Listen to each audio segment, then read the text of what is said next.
Bob here, Chopper Bob Customs. Let me start off by saying thanks for watching the videos. If you haven't subscribed, please consider subscribing to my YouTube channel, Chopper Bob Customs. Like the videos, please comment. I try to get back to people that comment that have questions or comments that I'd like to interact with you. And then hit that notification bell. Today, work continues on the blown 454-56 Chevrolet. So let's get started. Okay, so let's talk a little bit about what I have been doing here, besides taking a break to build fences.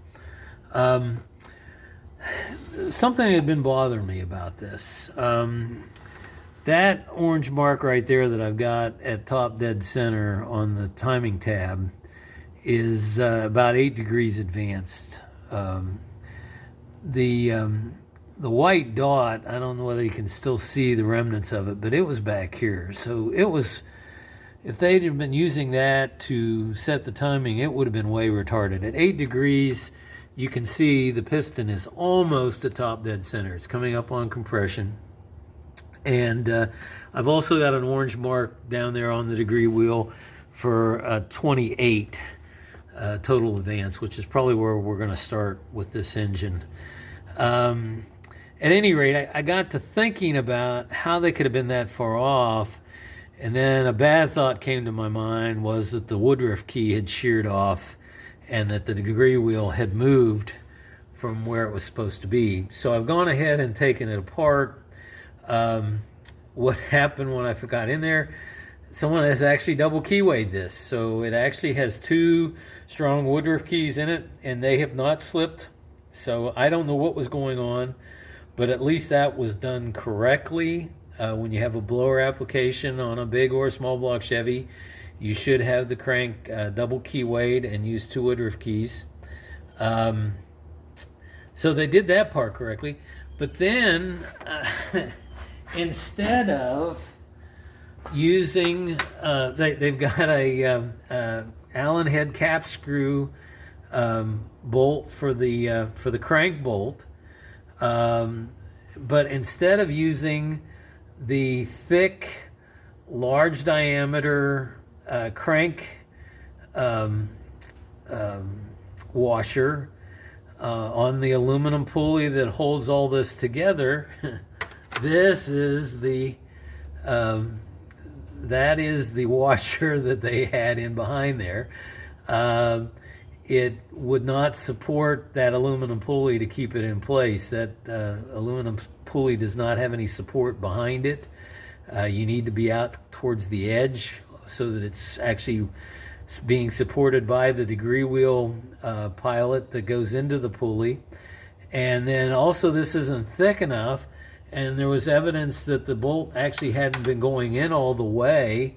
There was damage to the threads where it had bottomed out in the hole in the crankshaft.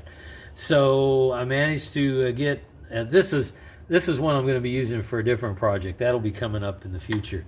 So set that notification bell. But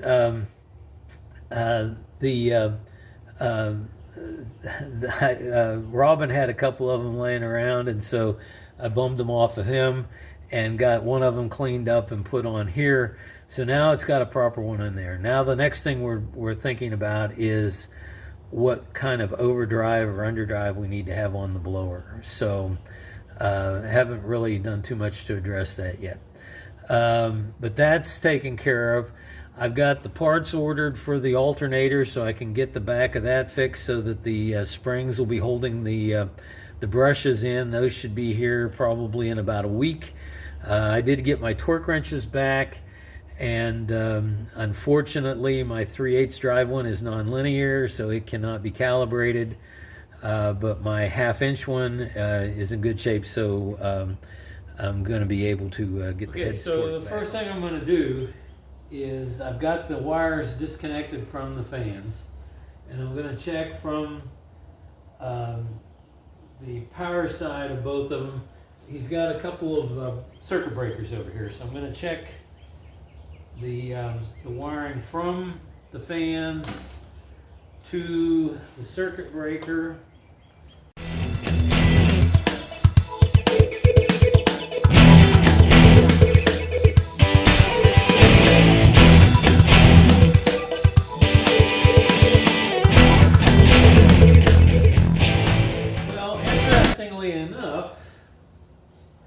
red wires to the fan go to the ground.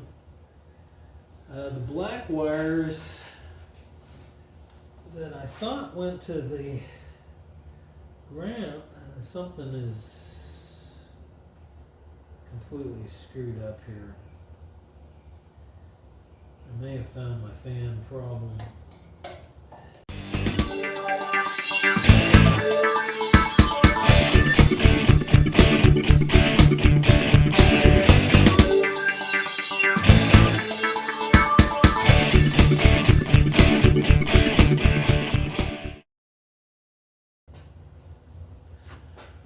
I'm gonna stop this and see what I can find here. Okay, so I went ahead and checked the wiring to the fan from the relays. And the wiring from the relays to the fan is good. The red wire is the ground, the black wire is the hot.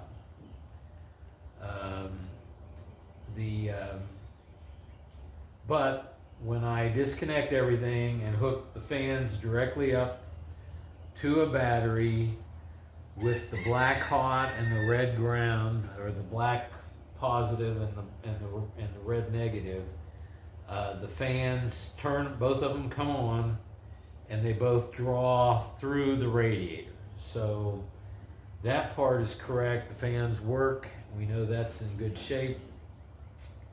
In trying to track down the wiring to the relays that turn the relays on and off, one of the wires goes to the temperature switch on top of the water pump, which is a one connector temperature switch. So that means that when it reaches the preset temperature, it grounds. And when it reaches another preset temperature lower, as it cools down, it ungrounds. So it's got a ground controlling the relay, and then it's got that yellow wire that goes to the temperature switch is also connected to an orange wire that goes into the car. And from what I can tell on it, it goes to a switch which is powered by an ignition on switch. The other wire that goes to control the relay is also orange, and from what I can see on it, it goes to an ignition on switch. So basically there's, if I follow them correctly, and when you got two orange wires and you've got a bunch of other orange wires under the dash, it's a little bit difficult to trace it exactly, but I believe what's happening is that when they turn the switch on inside, they've got two positives coming out to the relay. And the thing that worries me about that is that it's also connected to a negative when the temperature gets up to a certain level. And those temperature switches are not very robust.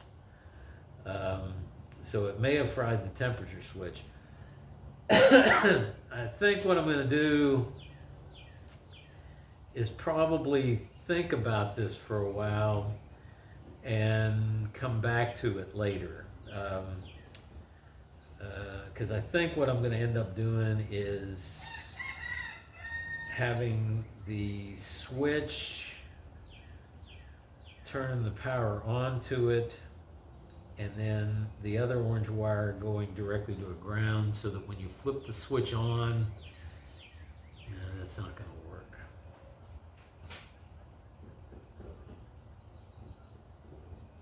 Anyway, I'm going to be thinking about it. So I think what I'm going to do now is get prepped and see if I can't get at least one cylinder head on today. Okay, I basically went through a bunch of spaghetti to try and figure out what's going on with these relays that control the fan. First things first, there is a large positive cable that is enclosed in this rubber here that comes down and feeds these two breakers, and the two breakers then go to two relays that were in this box.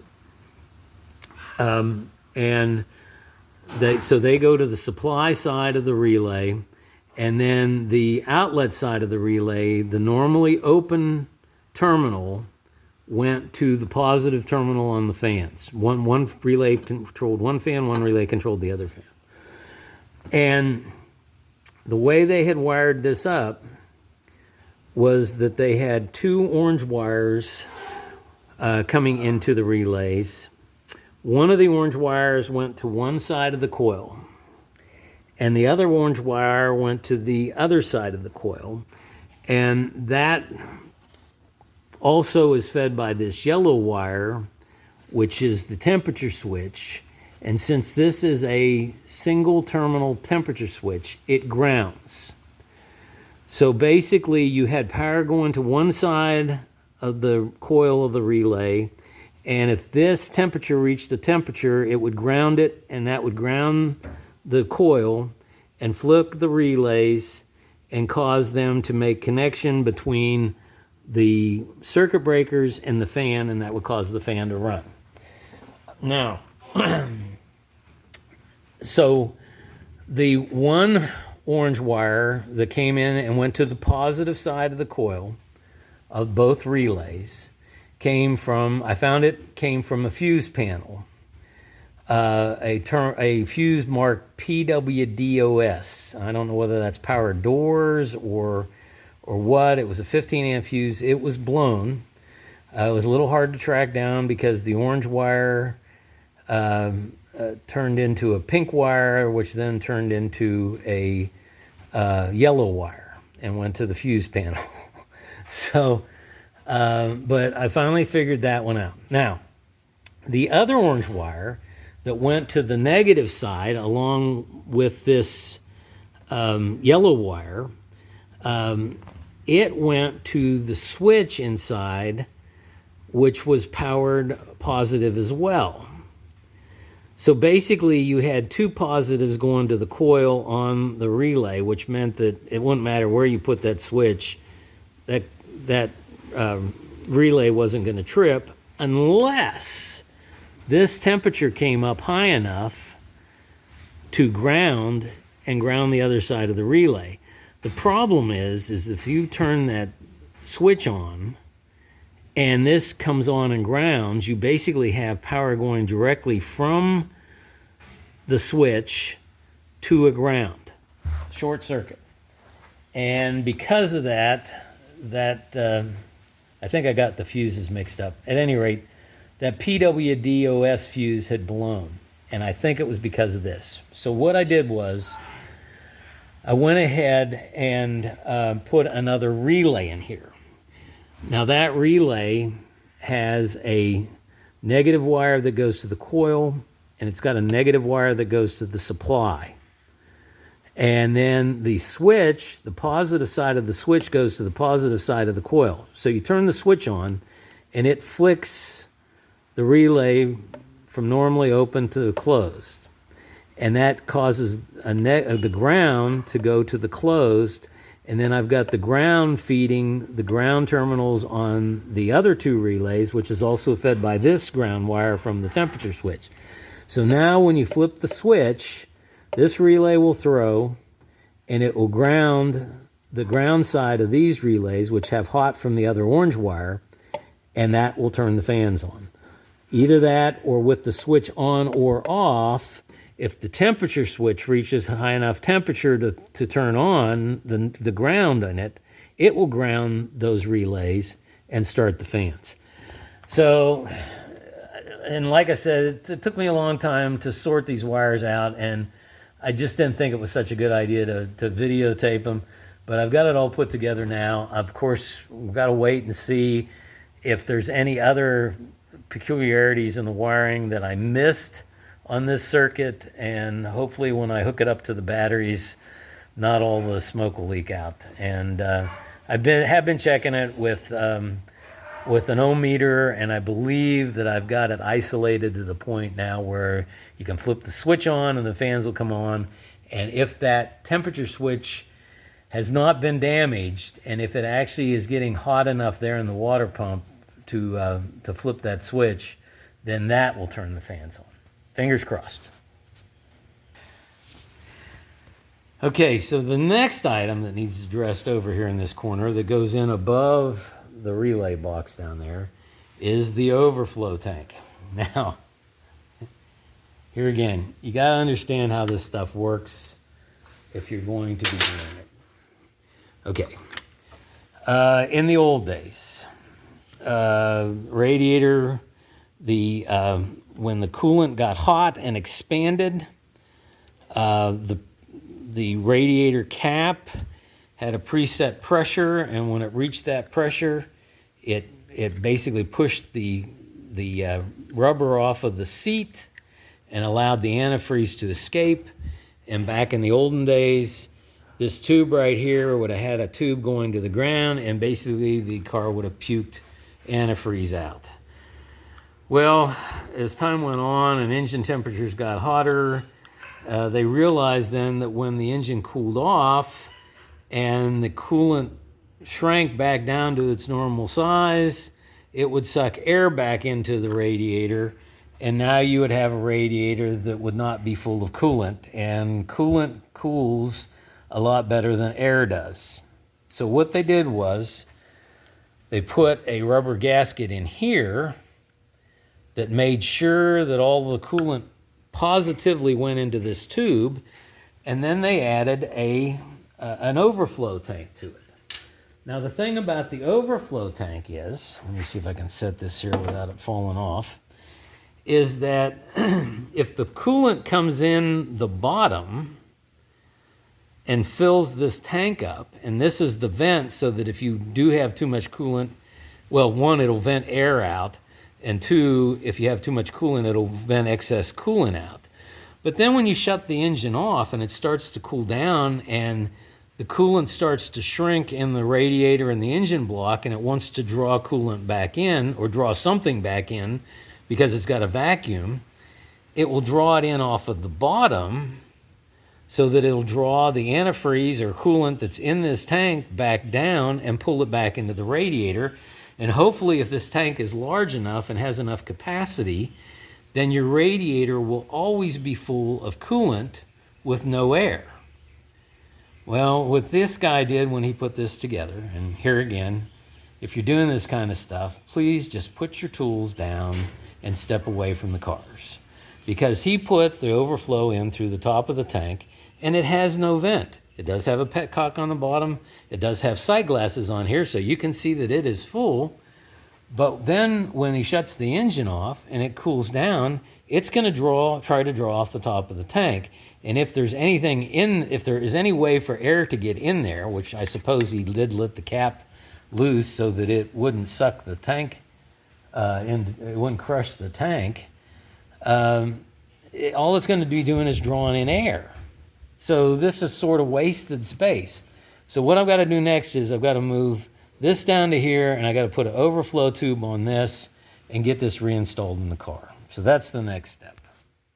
Okay, so there's always a lag time between when I shoot the videos and when I get the post-production work done on them and when I get them posted on YouTube. So the video that we just got done with there, where basically I fought to figure out where the wiring was for the fans, and I think I got that squared away, and where I was on getting the overflow tank done, I've got it figured out on how I'm going to take care of that. I'll take care of that in an upcoming video. It's really quite simple to get it squared away. But the big thing about this is the fact I was hoping to get the cylinder head put on, and ran into some issues with the cylinder head gaskets. First off, and I'll be covering this in a future video. I've shot the video on it to kind of show you what's happening, but basically we're going to be changing complete direction on this car with the blown 454. So I'll just let you know that. Hit that notification bell because we're in the midst of it. It's kind of hard to laugh about it, but when I stand back and think about it, it's just been a comedy of errors. Here again, the really sad thing about this is that whoever put this car together bought a lot of really nice, expensive stuff.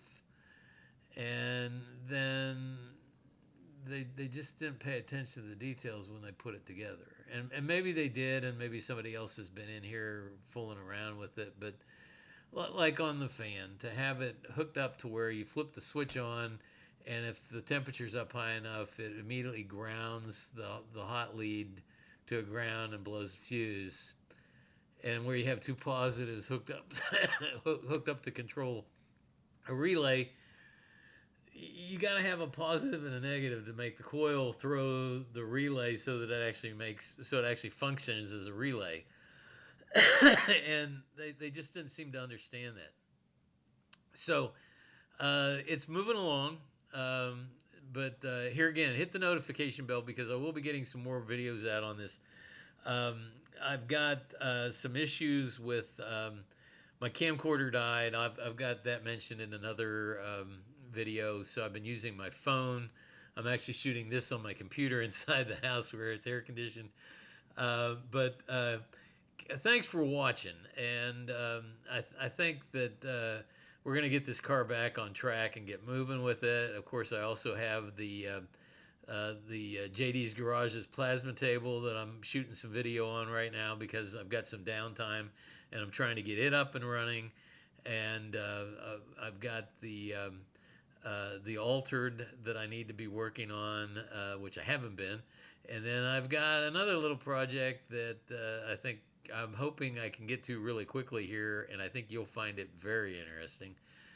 So keep watching. If you haven't subscribed, please consider subscribing. I appreciate it when you do. All the subscribers out there, thank you. Like the videos. If you got any comments, and this one that you just got done watching probably deserves some comments. If you got a question, I try to get questions answered as quickly as I can. If there's a comment that I need to address, I'll address it as quickly as I can. Otherwise, just throw the stuff out there. Tell us what you're thinking. Because I'm always learning. I've got... there'll be some things coming up in some other videos where it's like, oh, even as old as I am and as often as I've been doing this, I'm still learning stuff. And you should be learning stuff too. At any rate, for now, Chopper Bob out.